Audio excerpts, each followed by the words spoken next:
Hi everybody, it's Melissa Arnold, Australian Advisor. I'm just going to show you a technique that I use when I'm matting my photos. I've used this technique for a while. I just sort of discovered it when I was doing some matting.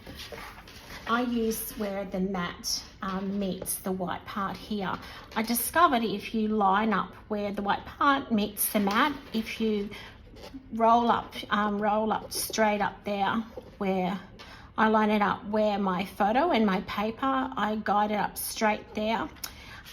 If you put it there, cut straight down, you'll get a perfect guide to where your photo's going to line up, and a straight down the bottom part as well. So line your paper right there to where the white part is, to where the white plastic meets the matte, straight down. It's just a guide. I do this when I'm selling to the mats too. I find it perfect.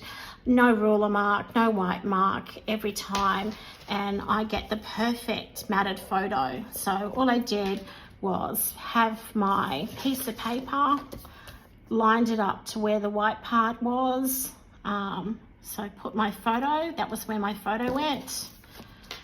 And I have the perfect matted photo every time with no guidelines, no marks or pens. So that's my quick tip to matting my photos. Hope you enjoyed my quick technique. Enjoy the virtual and my page layout.